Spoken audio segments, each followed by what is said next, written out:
Hi guys, நிறைய பேர் தான் சாது. wondering who sadhu this is sadhu. நிறைய பேர் என்ன கேட்டிருக்கீங்கன்னா, நேற்று வந்து கோல்டை பற்றி நீங்கள் போட்டிருந்தீங்க, அதுக்கு பற்றி ரேட் செக்னு ஒன்று பேசியிருந்தாரு. நீ பார்த்தியாடா ஃபஸ்ட்டு? ஃபாலோவே பண்ணதில்லை என்ன பண்ணுறதில்ல. கிழிஞ்சுது, சும்மா தாடியை மாத்திரம் வளர்த்து வச்சுருந்தது. கேமராமேன்ஸ் தாடி. ஆமாம், கேமராமேன் தாடியும் at least you are allow to grow man. that's a long story. But anyway, நான் என்ன சொல்லியிருந்தேன், கேமராவே பிடிக்க முடியல. Please, Sadhu is much better at holding camera than I am. So, thank you, Sadhu. You can also be in the video, Sadhu. You don't want to be in the video. You don't want to be in the video. So anyway, sorry. 3 minutes, of course I wasted your time. Stepping back to the topic. நேற்று வந்து gold நீங்கள் பார்த்தீங்க அப்படியே மேலே ஓன்னு ஏறித்து. ஏன் ஏறித்துன்னு நிறைய பேருக்கு புரியல. நான் வந்து இங்கிலீஷில் ஃபுல்லாக போட்டிருந்தேன், அதனால் தமிழில் பேசலாம் அதை பற்றின்னு என்னோடய சேனலில் ஒரு வீடியோ போட்டுடலாம், எக்ஸ்பிளைனராக போட்டுடலாம். என்ன ஆச்சுன்னா, டாலரும் நம்ம ஜாப்பனீஸ் ஏனும் இன்டர் கனெக்டடாக இருக்குது. இது வந்து கொஞ்சம் ஹிஸ்ட்ரி இருக்குது. இது வந்து வேர்ல்டு வார் 2க்கு அப்புறம் ஆச்சு. வேர்ல்டு வார் 2ல் என்ன ஆச்சுன்னா, ஜாப்பனீஸ் எம்பையர் இருந்தது, அவங்க வந்து மேலே அட்டாமிக் பாம்பு மேலே அவங்க ஜப்பான் மேலே போட்டு அடி வாங்கினாங்க. உடனே ஜப்பான் போய் அமெரிக்கா கிட்ட, சாரி பிரதர், நாங்கள் இனிமேல் உங்களோட சண்டை போட மாட்டோம் அப்படின்னு சொன்னாங்க அமெரிக்கா கிட்ட. அமெரிக்கா சரி ஓகே பிரதர், நீங்கள் இனிமேல் சண்டை போட மாட்டீங்க, நம்ம ஃப்ரெண்ட்ஸாக இருக்கலாம், ஆனால் நீங்கள் உங்களுக்கான ஊரையே நாங்கள் நாஸ்தி பண்ணிட்டோம், அதுக்காக நாங்கள் உங்களுக்கு பணம் கொடுத்து உங்கள் ஊரை ரீபில்ட் பண்ண ஹெல்ப் பண்ணுறோம் அப்படின்னு அந்த கதையில் வந்து ஜப்பானும் அமெரிக்காவும் செம்ம தோஸ்தாயிட்டாங்க, ஜிகிரி தோஸ்தாயிட்டாங்க. அப்போ தான் வந்து ஜப்பானில் வந்து கார் பண்ண தெரியாது, ஒன்றும் பண்ண தெரியாது. அமெரிக்காவுக்கு வந்து ஜாப்பனீஸ் ஒர்க்கர்ஸ்லாம் போய் கற்றுண்டாங்க, கார் செய்யுது, எலக்ட்ரானிக்ஸ் செய்யுது எல்லாம் கற்றுட்டு திருப்பி ஜப்பான் வந்து இந்த ஃபேக்ட்ரிலாம் கட்டி தான் இப்போ நம்ம டொயோட்டா ஹோண்டாலாம் இருக்குது. Fast forward. ஸோ என்னென்னா, Japanese will always be grateful. The country is like that. அவங்க கல்ச்சரும் அப்படி தான். நீங்கள் எந்த ஒரு உதவி செஞ்சாங்கன்னா ரொம்ப கிரேட்ஃபுல்லாக இருப்பாங்க. நிறைய பேர் இது பற்றி வீடியோ சோஷியல் மீடியாவில் பார்த்துருப்பீங்க. ஸோ அந்த கிரேட்ஃபுல்னஸில் வந்து இப்பயும் வந்து அமெரிக்கன் டெட்டை வாங்கிகிட்டே இருப்பாங்க, சரிங்களா? டு த பாயிண்ட் அவங்க எக்கானமி சூப்பராக ஓடி இருந்தது 1980s. அப்போ அமெரிக்கா வந்து அவங்க எக்கானமி வந்து ஜப்பானீஸ் எக்கானமி ரொம்ப நல்லா பண்ணதுனால அவங்க அடி வாங்கியிருந்தாங்க. பேலஸ் ரெக்கார்ட்னு ஒன்று போட்டு ஜப்பானை வந்து ஃபோர்ஸ் பண்ணாங்க, நீங்கள் உங்கள் எண்ணெய் வந்து ரொம்ப சீப்பாக இருக்குது, கொஞ்சம் விலையை ஏற்றுங்க. அது பண்ணதில் தான் அது ஃபஸ்ட்டு அவங்க ஸ்டாக் மார்க்கெட்டே கொலாப்ஸ் ஆச்சு. அதுவும் ஒரு பெரிய கதை. அவ்வளோ க்ளோஸ் அவங்க. அமெரிக்கா வந்து ஒன்னே நீ குத்திக்கோன்னா குத்திப்பாங்க. நிறைய ஜாப்பனீஸ் கல்ச்சர்ஸில் பார்த்துருப்பீங்க, இந்த சேப்புக்கு அப்படிப்பாங்க, சரிங்களா? their ideology and their culture is like that. So this interconnectedness is there between the Japanese yen and the American dollar. So what happened was, when the Japanese interest rate went to zero nu சொல்லும்போது, it is very cheap to borrow in Japan because zero interest rate, and then take that and buy American assets and hold that and take interest, American interest. That was happening. So a lot of people were taking Japanese, yen was leaving the country and turning into dollars because you could get interest for it. இப்போ என்ன ஆயிடுச்சுன்னா, அங்கே inflation தாச்சு, நிலைமை மாறியாச்சு. உடனே Japanese interest rate ஏறதுனால it's becoming expensive to borrow in Japan because you have to pay interest now. 0% interest கிடையாது. So என்ன ஆகுதுன்னா, people who borrowed, now they have to pay it back. So what's happening? They're selling the US assets and coming back to all that yen is coming back. So that's called winding down. தான் எங்கள் அண்ணா அதை பற்றி பேசியிருக்காரு, இந்த Japanese yen rate பற்றி.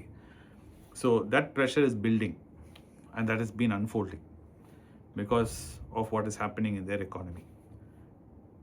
So because of this interconnected relationship between US and Japan, both the banks talk to each other.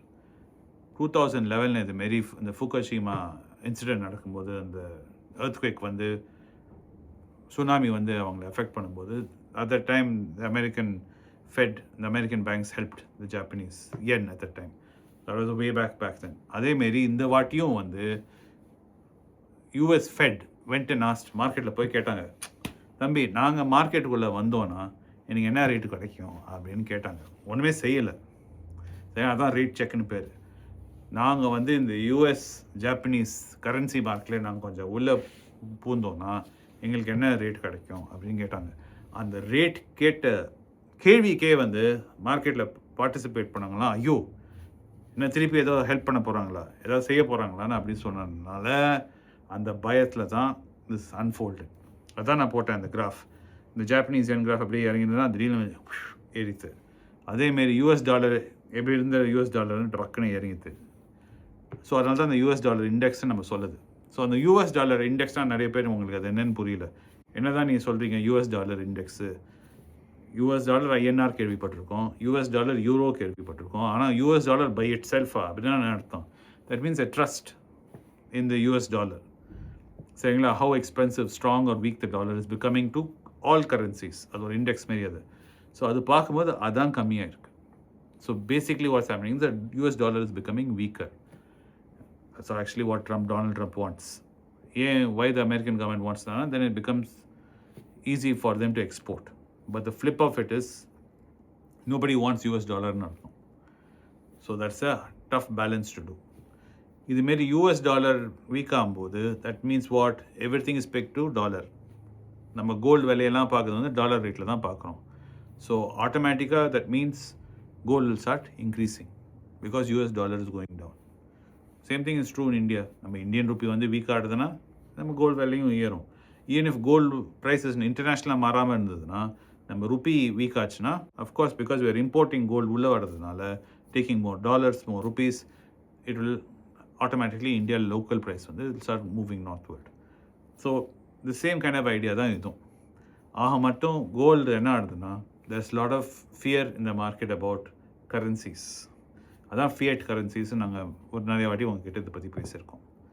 So இந்த என் மேலே இருக்க நம்பிக்கை வீக்காக இருக்குது. ஏன்னா அவங்க கவர்மெண்ட் பண்ண நிலைமை இல்லை. அமெரிக்கன் டாலர் மேலே நம்பிக்கை வீக்காகிட்டு இருக்குது. ஏன்னா ட்ரம்ப் பாகவதர் செய்யாத நிலைமையால் இதெல்லாம் போட்டு எல்லாம் சேர்த்து குளோபலி வந்து கரன்சிஸ் மேலே கேள்விங்க இருக்குது. அதனால not only central banks are consuming gold, not only as retailers, ETF நிறைய கோல்டு போகிறோம். எல்லோரும் வந்து இப்போ கோல்டு பக்கமாக போயின்னு இருக்காங்க. Some of it is bull market. எல்லோரும் விலையை ஏறதை பார்த்து ஓடி போகிறாங்க. நானும் வந்து வாங்கணும், ஏன்னா எல்லோரும் வாங்குறாங்களேன்னு. But lot of it is because of fear in the market. அந்த ஃபியர் வந்து போக வரைக்கும் gold will have more movement upwards then downwards. இப்போ வந்து கோல்டு கரெக்ட் ஆகும், இல்லாட்டா கோல்டு ஸ்டெபிலைஸ் ஆகும்னா when everyone agrees to follow rules, everyone agrees to be nice to each other, and இது வந்து இப்போ globally speaking it's not going to be happening.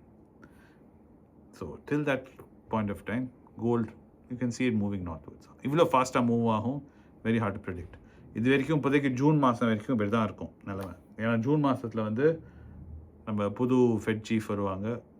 So அது வரும்போது we'll have to see if the new Fed chief comes. Trump ஆசைப்படுமே rate cut பண்ணார்னா இன்னும் விலை ஏறும். Of course mid term elections end of the year வருவோம். அதுவும் வந்து will also have a great impact on gold prices because everything is tied to the dollar. What happens to the dollar will happen to gold also. So yeah, I hope Sadhu you understood anything. What did you understand, Sadhu?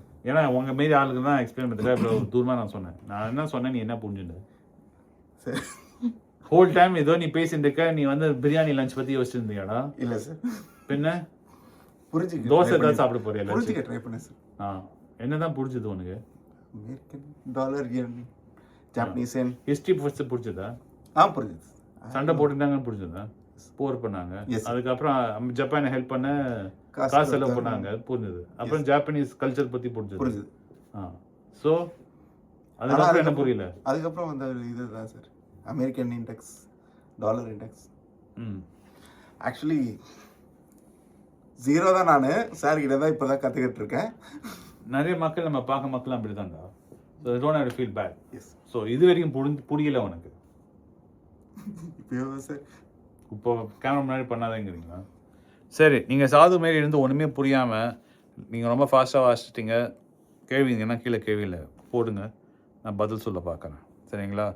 So this is where gold and yen and dollar relationship stands.